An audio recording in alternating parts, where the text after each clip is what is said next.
This is the story of the People Make Glasgow brand. This is about the development of the brand, and this, in essence, this is all about having a conversation. And it's a conversation right the way through from its inception through to delivery, and that conversation is still going on today. The strategic context for the development of the brand comes down to it being a private public sector initiative. So this wasn't dreamt up in the corridors of Glasgow City Council, Glasgow City Marketing Bureau. This came from two different strategies, one which was the council's, looking forward to what is this year, the Year of Glasgow, and the major events which are coming in the profile which the city has this year, looking at economic growth, world-class city and positioning strategies. But also the Glasgow Economic Leadership, which is a private public sector partnership within the City of Glasgow. Businesses within the City of Glasgow aren't shy in having conversations and offering opinions, and that forum identified various initiatives which were required to join up the conversations and join up the narrative that we were using to describe each of the different sectors within the city. So you may be aware that the previous brand for the city was Glasgow, Scotland with Style. And it was felt that that was fit for purpose, particularly for a tourism and retail perspective. But Glasgow Economic Leadership was identifying manufacturing, education, life sciences, biotechnologies as part of that city brand narrative. And Glasgow, Scotland with Style suited in terms of positioning Glasgow as a place to come to work in those industries, but wasn't communicating well enough the points of difference of those industries. So two different strands, one public, one private public, coming together, and there was a requirement to develop a new brand, a new narrative for the city. And the role of that brand, and there's a lot of repetition here of what has been said previously. It needed to communicate the vision of the city. It had to be a point of difference. In terms of changing behaviours, Glasgow City Marketing Bureau has a very simple mission statement, which is to create customers. It's our job to win business for the City of Glasgow, and in a very crowded marketplace, particularly from a leisure tourism perspective, from a major events, from a business tourism perspective, we had to have that kind of point of difference, which was unique to the city, and no other city, no other competitor could lay claim to. It had to be a rallying call within the city. The strongest ambassadors of Glasgow are those residents and people of Glasgow. So it had to have a relevance. It had to have a resonance. It had to mean something to that constituent, and it also had to be less than subtle, because it is a crowded marketplace, and in terms of easy to understand, easy to say, easy to grab attention, it had to have that flexibility on scale and focus. And these were the requirements that we set ourselves for the development of that brand. And again, we've heard some of those words earlier today. It had to be true. And that's the kind of key element of the project and the process as we developed that city brand. It had to be transparently developed. It had to be an inclusive process in terms of development. So just as Leslie touched on all of those different audiences, we had similar strategies to make sure that conversation was had across and out with the city, and it had to help us to win business. It had to create that point of difference in the marketplace. So we undertook a conversation. We didn't undertake a consultation, which kind of chimes on earlier, that nuance, but I wouldn't want you to take away that we consciously sat down and said, right, let's not call it a consultation because that's a bad thing. Let's call it a conversation because that's inclusive. It actually came out of, well, how are we best developing this brand? It is talking, it is asking for opinion. So it was termed as a conversation, and that conversation was undertaken by Simon Farrell from Taburn, who many of you may have worked with. And Simon undertook interviews within the city. So he interviewed private and public stakeholders, about 50 interviews. And John was mentioning with chief executives. Those were chief executives of those businesses that had been part of that Glasgow Economic Leadership Strategy, and media partners. including the Evening Times within the city, who, as Frank was talking about, the kind of role of the newspapers within the community. And the Evening Times, as some of you may know, nobody knows Glasgow better, is their kind of mantra. That's their kind of statement, and working with the Evening Times and other media colleagues on that conversation piece. This is a wee bit tiny, but basically what it says is these are all of the this is from the stakeholder conversation. These are all the things that you would expect people to say. World-class universities, home to Charles Rennie Mackintosh, growing and educated workplace. Again and again in those 50 conversations, what came back was it's not so much what we do, it's how we do it. Underpinned by warm, welcoming, friendly people with a sharp sense of humour that take great pride in their city. And that, again and again, all of those interviews, all of those conversations kept coming back to that as the point of difference. And in tandem with that, we ran the public conversation launched by school kids. We asked a simple question: what makes Glasgow a great city? You tell us. That was undertaken within the city at Glasgow City Council facilities within the city, a postcard drop system. The question was asked through the media, and for the first time we undertook a global branding exercise, and we asked the question online with a dedicated URL, and through that we developed a conversation wall. Now that conversation wall was viewed and fed into by participants from around about 42 countries around the world. Again, we took some advice from our kind of media partners. We had a harebrained idea that this was going to be fully open and that we would allow all comments to go up there unmoderated. And colleagues from print, broadcast and radio, we got a full sweep of what are you thinking about? We run forum, and that's probably not a good idea. So it was moderated, but I think around about 1.5% of the comments were held back. There was one about the best thing about Glasgow being the train line to Edinburgh, which was rejected on the basis that it was irrelevant, not whether it was true or not. So that kind of stayed behind. And the website is actually still live. You can still go on and have a look at some of those comments. This is one of my kind of favourites, and we had words, we had songs, we had pictures, we had drawings, and we had some real heartwarming stories, particularly from Glaswegian diaspora around the world, feeding back on their affinity with the city. And this is my only slide with a nod to statistics and diagrams. On the left-hand side, Simon Farrell and Taborn did an analysis of that conversation and looked at the words and some of the themes which were coming through. And overwhelmingly, whether you do it on that kind of chart or on the marketing chart of the word cloud, people came through again and again. So in a sense, the job became simple. Because the answer was coming back loud and clear from the public conversation, private sector conversation, from the global crowdsurfing, that what made Glasgow different, it was ambitious, bold, inventive, warm, welcoming, friendly, down to earth, to the point, no nonsense, a place where things happen, a place where things clearly in the years coming up, things were going to happen, and all because the people are. So it was our job to look at a kind of brand construct for that. So we had the word people and we had the word Glasgow. So we wanted it to be three words. Three words. Sorry, yeah. I was going to say 3 letters there. That would have been a real feat.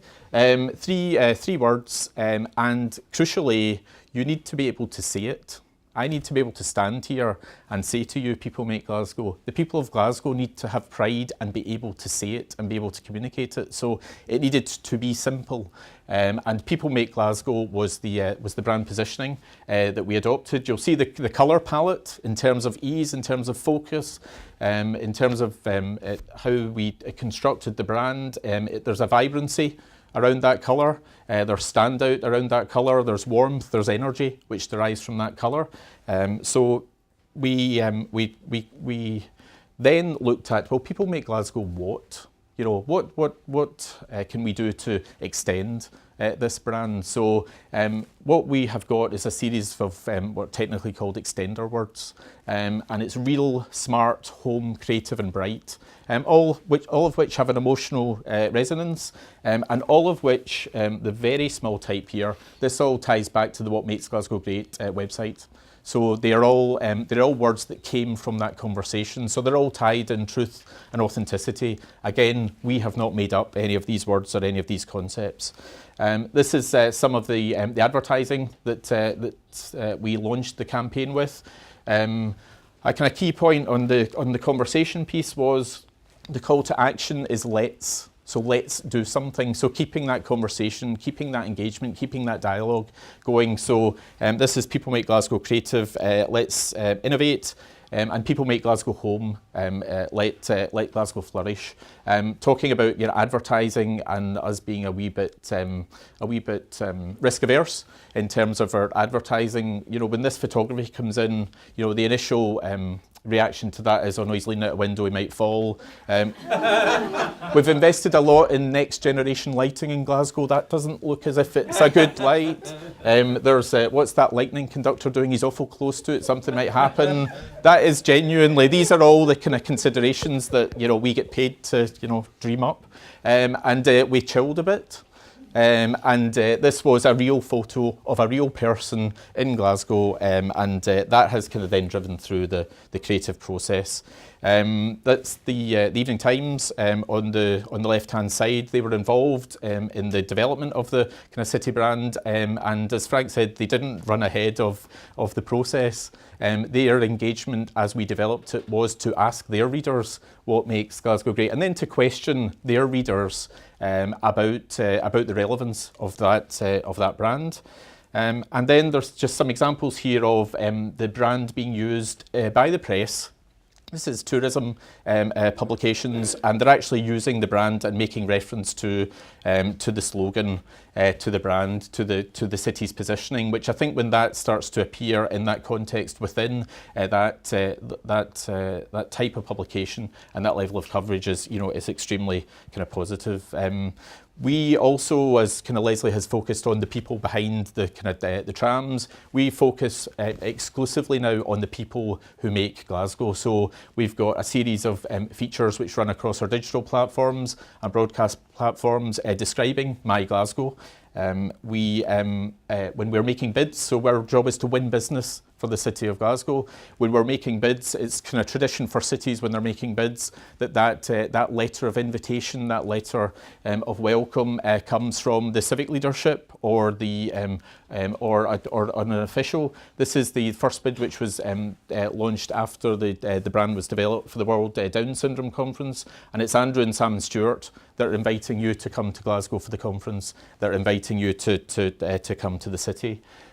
We've kind of talked a wee bit about social media and digital media, and obviously the relevance of that when you're having a conversation is fantastic. This is an example of a competition that we ran, and I suppose just kind of our strategy now in terms of digital is more and more to ask our communities about what makes Glasgow great, what is of relevance to the visitor, and there is more user, community, visitor generated content appearing not just in our social media channels but now cutting through across our web and all of our communications. We're keeping the conversation going. So we're working with all of those economic sectors that I mentioned earlier.